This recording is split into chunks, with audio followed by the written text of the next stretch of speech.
waje pa thanks tutatoke Kajwang. The house of shame, that house of greed called the Senate, a house of shame, a house of greed, aingeturundishia ugonjwa huu Meru, atunge kuwa hapa. Therefore, I am sounding people like Bonny, Khalwale na wale wengine, tumbo zenu zikaongoza nyinyi mpaka ugonjwa ulio Meru, mukafanya ugonjwa huo ukakita. Shame on you, house of shame. Shame on you, house of greed. And we are ashamed that institution in Kenya, which is supposed to safeguard the interests of the people of Kenya, succumbed to a few coins, a few cents. Shetani ashindwe. Hii ugonjwa atunge kuwa nao wakati huu. Kumbukeni, Bonny Khalwale, I want to remind you, ulisimama mbunge la Senate, ukaita watu wa Meru waenda wazimu. Siku ya leo nataka kutadharisha, wa Meru wamekuonyesha, sio wa Meru waenda wazimu ni nyinyi. Njumba la haibu, njumba la kulimia tumba zao, ni nyinyi waenda wazimu, sio sisi. Na ine. Thank you. I do not know whether you want to make any comments in respect to that video, but I felt that it is self-explanatory. I do not wish to comment because it is regrettable and the ones are self-explanatory. Now, Mr. Mawira, kindly, in very few minutes, talk about the governor's efforts. Thank you for the indication of time. Tell us any efforts that you are aware of that the governor of Meru made to reconcile with leaders, if any, and what role you played. Because the assumption has been that the governor is a lone ranger who does not work with any member of the county assembly and other political leaders within Meru. In fact, immediately after the second impeachment failed in the Senate, the governor of Meru went back to Meru and made a clarion call that let all leaders come together and unite. She made a call for reconciliation and also asked for forgiveness if she had wronged any leader in Meru.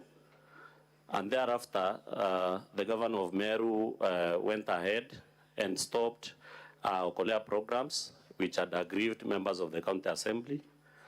Thereafter, the governor trying to reach out to me, myself as the leader of the majority party at that time, and I hid to the call where I went and listened to her carefully, and she told me the plans that she had, that she was inviting all the members of the county assembly to come and work together with her.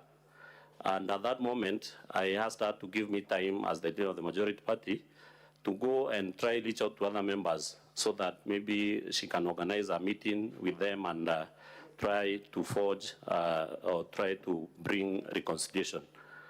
After I left, I went and reached out to the members of the county assembly, and they all declined, especially the leadership of the county assembly, declined to attend a meeting with the governor. And once I communicated that message back to the governor, she asked me if she can make our efforts about reaching out public and state that we had met, and I agreed because I was convinced about her genuineness that time. And she went ahead and made that remark that the majority leader of the government of the county assembly of Meru and agreed to reconcile and work with her. Immediately thereafter, a meeting was convened by the majority whip of the county assembly of Meru together with the speaker for the 59 members who were in support of the impeachment process, where during that meeting myself, I was tasked to explain if I was still for the cause of removing the governor from office because of the statement that the governor had made. And if so, I should apologize to the members because I intended to maybe bring disunity or disarray their cause. At that point, myself, I stood up and told them that it was the time, a time had come that every member of the county assembly should be given freedom to exercise their democratic right of either to support Governor Kawira Mwangaza or to oppose her. What followed immediately, I walked out of that meeting because I declined to apologize or tell them if I was for that cause. Immediately after that, a press conference was issued, led by the majority whip, where they declared because of some they have to do some alignments in the leadership positions of the assembly, so that the business of the assembly cannot be disrupted by maybe leaders who abandoned that cause. At that point, Honorable Speaker, because that was a press conference that was covered nationally, the then Secretary General of the UDA party nationally, one Honorable Cleophas Malala, wrote a letter to myself and to the whip indicating that there should be no leadership changes in the positions of the majority party, and invited us for a meeting that we attended in Nairobi. And during that meeting, the majority of members saying that the problem of Meru County was the majority leader, and it is at that point that I was removed as the majority leader of the majority party in the assembly. And also other changes were made where the deputy majority whip was also removed because we were all in support of the governor of Meru County. Thank you. Have you adduced any evidence to support that you involved your party leadership at the national level and that they gave a clear directions which were ignored? Yes, I have adduced evidence. Honorable Senators, I want to refer you to pages 470 of volume that is 1B of the governor's case, all the way to page 473. Indeed, they run all the way to page 490.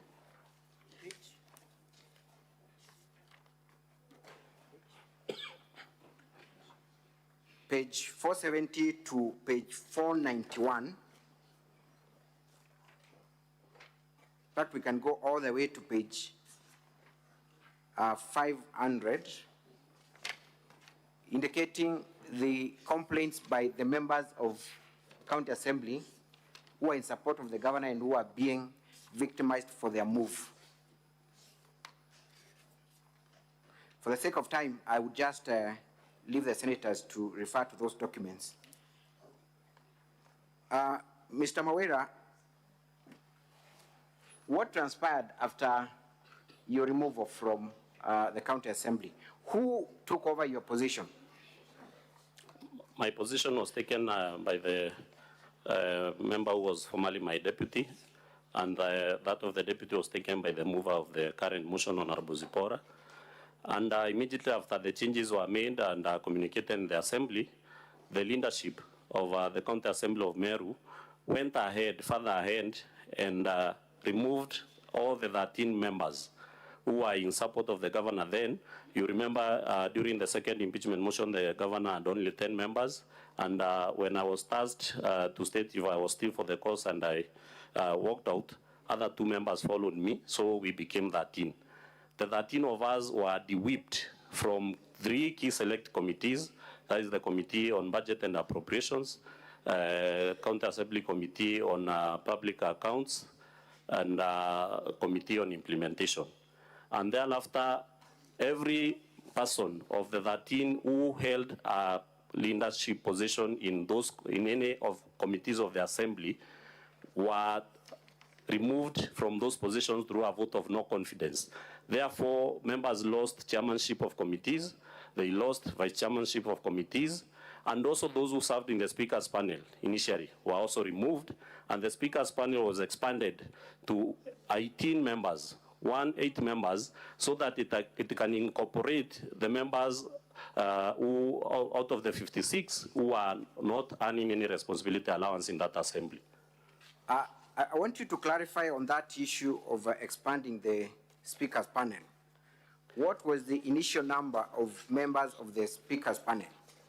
The initial number that the assembly had approved was 11 members, but in our standing orders, the members of the speakers panel should be 5, that is the speaker, the deputy speaker, and 3 other members, but it was still expanded to 18 members so that it can take care of members who are not earning any responsibility allowance and they were in opposition to the governor.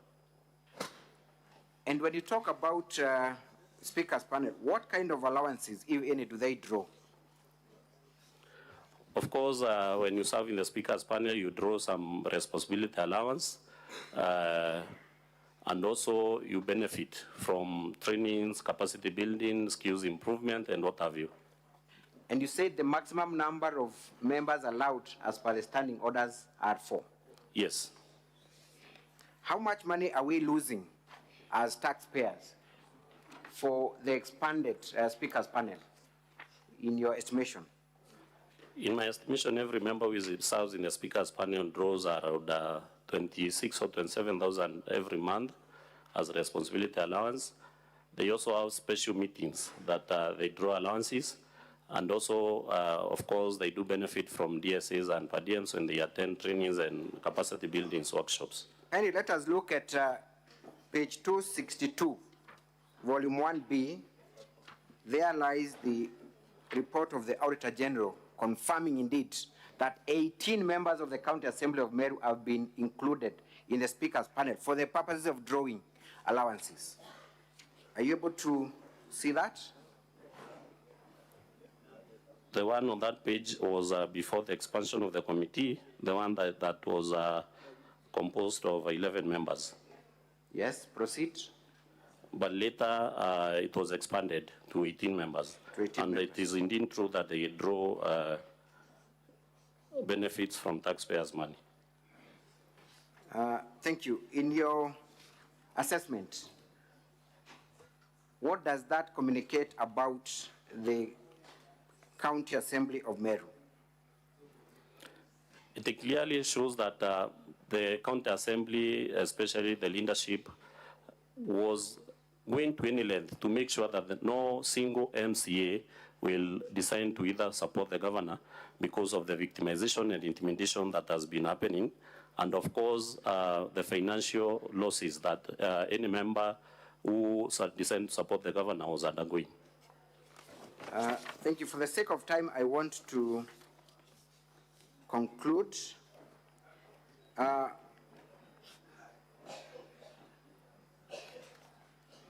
You have alleged that you were not able to exercise your oversight role at the County Assembly during the impeachment process. Is that the case? And how many other members of the County Assembly were not allowed to exercise their mandate?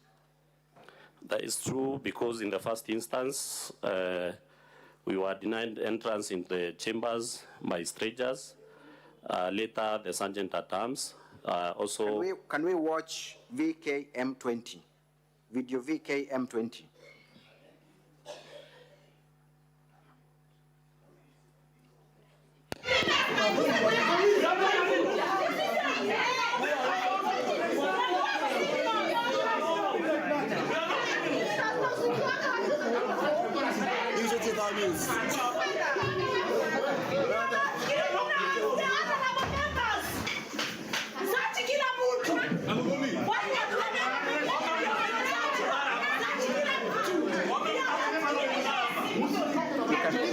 There. Thank you. So would you explain to us what is happening and which day was that? That was the day when the impeachment motion was being prosecuted. And when the first impeachment, the third impeachment motion was introduced in the Assembly, 10 members out of the 56 who are left opposing the governor felt that it was not right for us to continue fighting the infights between the Assembly and the Executive. And 10 of the members joined the 13 of us who were in support of the governor, But later, 3 members were intimidated and left the course, so we were left with a number of 20 members. So during that day, when the impeachment motion was being prosecuted in the assembly, we came in as a team, and there was an attempt to deny us entry to the chambers so that we cannot prosecute that motion. And also during the process was rushed, and most of us who are in support of the governor, especially me, was denied a chance to contribute to that motion. Thank you. Previously, you had, through your video VKM10, we may not have time to play it, you had alleged that you are also excluded from crucial meetings of the county where MCA are taken for retreats and other meetings, and you're not involved. It's true, and I wish maybe that clip can be played. VKM10, kindly. Request.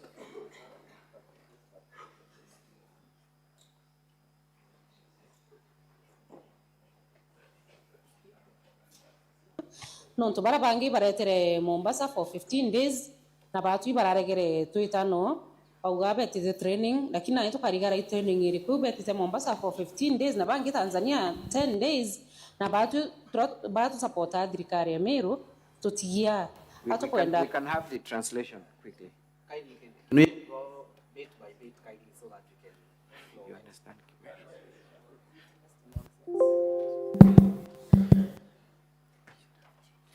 right. Okay. Kindly play.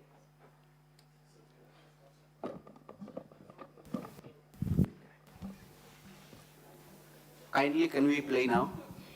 batu temania toe MCAs ba Meru. Maybe we could start from the start, kindly.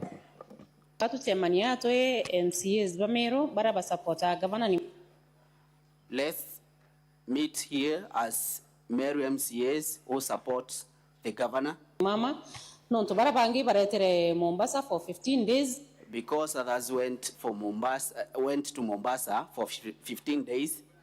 Na batu bararegere tuitano And we were denying to go with them. auga beti training lakini na ito They said they were going for a training. karigara training iriku beti Mombasa for 15 days na But we are having questions. Which kind of training are they going? Thank you. We can proceed to where the current witness is speaking for the sake of time.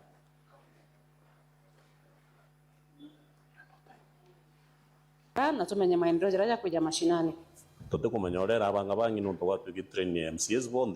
We don't know how it was planned, because if it was about all MCAs, there are no MCAs who are two signs. There is no difference between MCA who was elected and the one who was nominated. They are all Meru MCAs. But when we trying to ask the county clerk,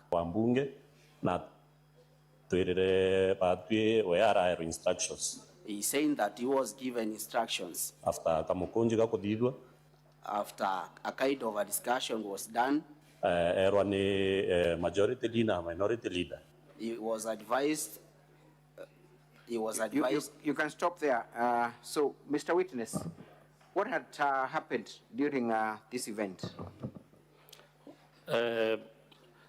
What had happened, members of the county assembly, the 56 at that time, who were in support or in opposition to the governor, had been facilitated for 15 days training in Mombasa, where they are going to be taken through the budget making process, and the 13 of us were left out without no single explanation, simply because you are supporting the governor of Meru.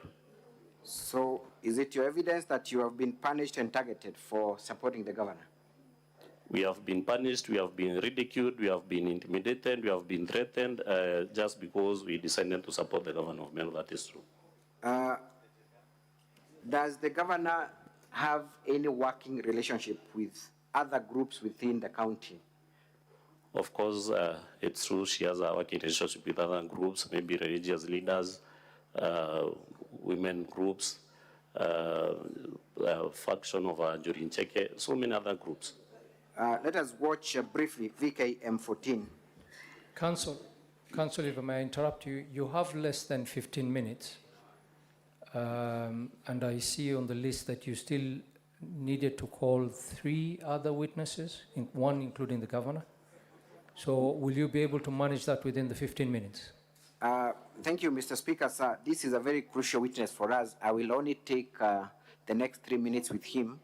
Then we reserve the remaining minute for one more witness, who is the governor. Very well. We will drop the others. Thank you. Mr. Mawira, can we watch VKM14? Tuombe yule mama Meru. Yule mama ameumia. Mimi hata mimi nilikuwa napinga mama. Lakini siku ile tulikaa vile aliambiwa na rais, aende akae chini na kila kiongozi, si kama walemavu wa pale tulikaa na yeye chini na tulizaelewa mama. Na mama akakubali kufanya kazi na walemavu.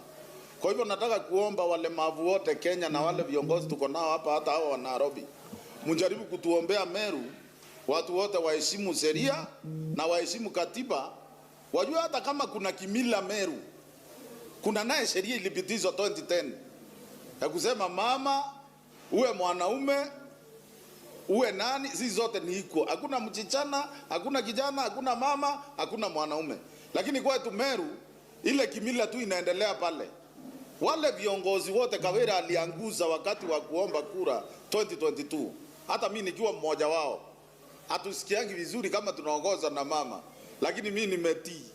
Nimejua mama ndio kiongozi wa pale Meru na alichaguliwa na watu na alichaguliwa na independent. Kwa hivyo nataka kumuomba rais. Nataka kumuomba Raila. Nataka kumuomba Musalia. Nataka kuomba Gachagua. Mujue msiposikilia akina mama. Aswa Meru, msiposikilia huyo mama ataanguzwa. Watu wengi wanasema county to dissolve county. Utadissolve county aje na mama alichaguliwa na watu. Huyu mama alichaguliwa na independence.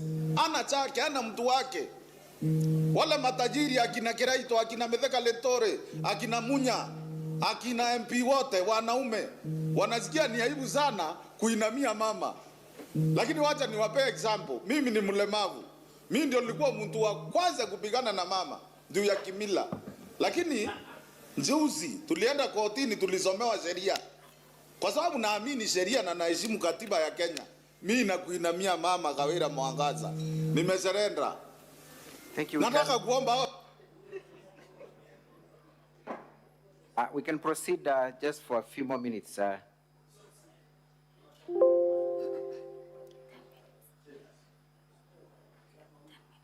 Viongozi. Wajua kwa nini nacheka wa Kenya? Wa Meru viongozi wetu hawajaamini kuita Kawira Mwangaza gavana kama ni kazi rahisi, wanaona ni kazi ngumu. Wanafikiria wakimpiga through bunge. Kwa sababu MCA wetu wanachangiwa, hata mimi nilikuwa nachanga. Na niko na evidence. Tunawachangia MCA wao wanapewa pesa mpaka tutoe mama. Hatuwezi ongozwa na mama, ndivyo wanasema.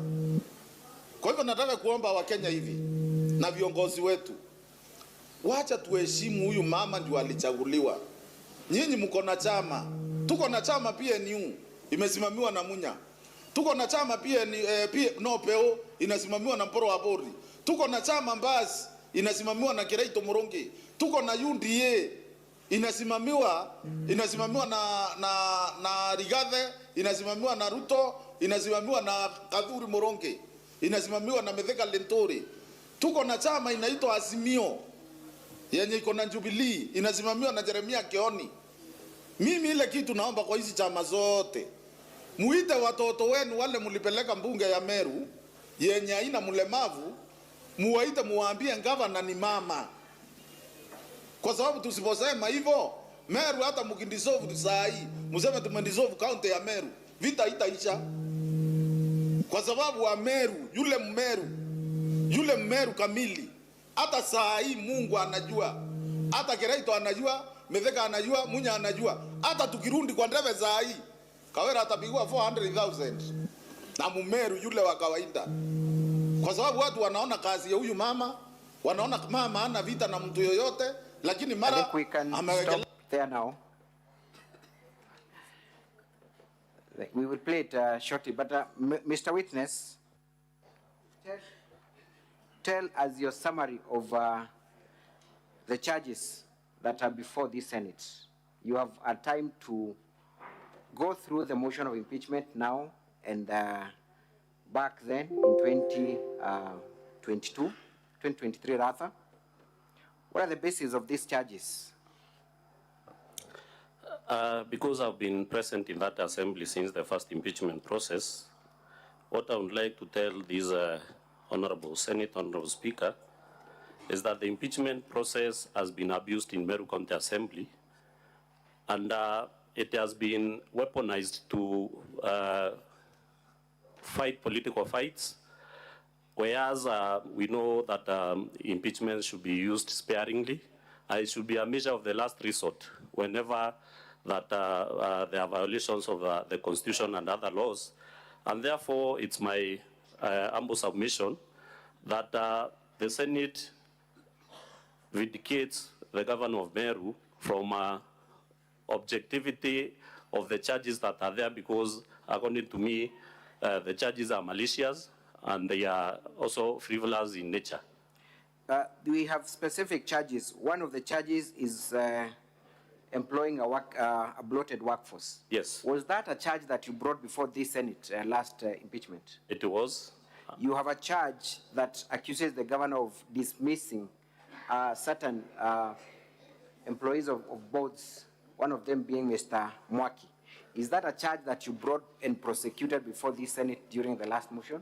It was. It was part of the motion. There is a specific charge where the governor is accused of misconduct by stating that 86 million shillings was raised in support of the burial of the blogger, Mr. Sniper. What would you say about that specific charge? Because I was privy to the happenings behind the whatever was happening during the demise of one blogger, Mudiani, I think the governor didn't allude to a specific collection of money because there were several fundraisers that were held in support of that family. Are you aware of any other forms of fundraising that were done? Did you participate in any yourself? Yes, personally I participated in the one that was conducted by members of the county assembly, where initially we contributed 1,000 each member, the 59 members who were then opposing the governor, and later we contributed 10,000 each for the same. And also other political leaders contributed to that cause.